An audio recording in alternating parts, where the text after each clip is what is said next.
আপোনাৰ পিতৃ 15 বছৰ মুখ্যমন্ত্ৰী আছিল, একো কাম নকৰিলে।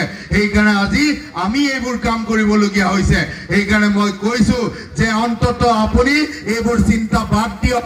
আপোনাৰ যি পত্নী তেওঁ এতিয়াও বিদেশী নাগৰিকত্ব লৈ আছে, আপোনাৰ সন্তান দুটিও বিদেশী নাগৰিক লৈ আছে, তেতিয়াহ'লে আপুনি এইখন দেশৰ কথা আপুনি কেনেকৈ চিন্তা কৰিব?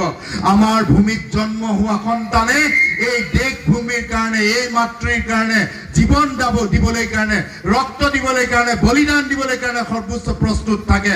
আপুনিতো বিদেশৰ, আপোনাৰ পত্নী বিদেশী, তেখেতক আপুনি এতিয়াও এই ভাৰতীয় নাগৰিকত্ব দিবলৈ কাৰণে আপুনি সক্ষম হোৱা নাই। তেতিয়াহ'লে আপুনি নিজৰ পৰিয়ালটোকে আপুনি চলাব পৰা নাই, আপুনি কেনেকৈ অসমখনক চলাব পাৰিব? এই প্ৰশ্ন মই তেখেতক আজি এই মজিয়াৰ পৰা কৰিব বিচাৰোঁ। আপোনাৰ পিতৃ 15 বছৰ মুখ্যমন্ত্ৰী আছিল, একো কাম নকৰিলে। সেইকাৰণে আজি আমি এইবোৰ কাম কৰিবলগীয়া হৈছে। সেইকাৰণে মই কৈছো যে অন্তত আপুনি এইবোৰ চিন্তা বাদ দিয়ক। আপোনাৰ যি পত্নী তেওঁ এতিয়াও বিদেশী নাগৰিকত্ব লৈ আছে, আপোনাৰ সন্তান দুটিও বিদেশী নাগৰিক লৈ আছে, তেতিয়াহ'লে আপুনি এইখন দেশৰ কথা আপুনি কেনেকৈ চিন্তা কৰিব? আমাৰ ভূমিত জন্ম হোৱা সন্তানে এই দেশ ভূমিৰ কাৰণে, এই মাতৃৰ কাৰণে জীৱন দিবলৈ কাৰণে, ৰক্ত দিবলৈ কাৰণে, বলিদান দিবলৈ কাৰণে সৰ্বোচ্চ প্ৰস্তুত থাকে। আপুনিতো বিদেশৰ, আপোনাৰ পত্নী বিদেশী, তেখেতক আপুনি এতিয়াও এই ভাৰতীয় নাগৰিকত্ব দিবলৈ কাৰণে আপুনি সক্ষম হোৱা নাই।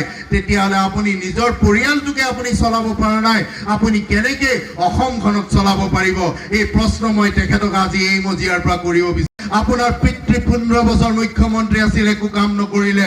সেইকাৰণে আজি আমি এইবোৰ কাম কৰিবলগীয়া হৈছে। সেইকাৰণে মই কৈছো যে অন্তত আপুনি এইবোৰ চিন্তা বাদ দিয়ক। আপোনাৰ যি পত্নী তেওঁ এতিয়াও বিদেশী নাগৰিকত্ব লৈ আছে, আপোনাৰ সন্তান দুটিও বিদেশী নাগৰিক লৈ আছে, তেতিয়াহ'লে আপুনি এইখন দেশৰ কথা আপুনি কেনেকৈ চিন্তা কৰিব? আমাৰ ভূমিত জন্ম হোৱা সন্তানে এই দেশ ভূমিৰ কাৰণে, এই মাতৃৰ কাৰণে জীৱন দিবলৈ কাৰণে, ৰক্ত দিবলৈ কাৰণে, বলিদান দিবলৈ কাৰণে সৰ্বোচ্চ প্ৰস্তুত থাকে।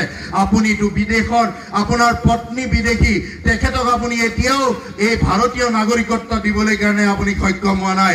তেতিয়াহ'লে আপুনি নিজৰ পৰিয়ালটোকে আপুনি চলাব পৰা নাই, আপুনি কেনেকৈ অসমখনক চলাব পাৰিব? এই প্ৰশ্ন মই তেখেতক আজি এই মজিয়াৰ পৰা কৰিব বিচাৰোঁ।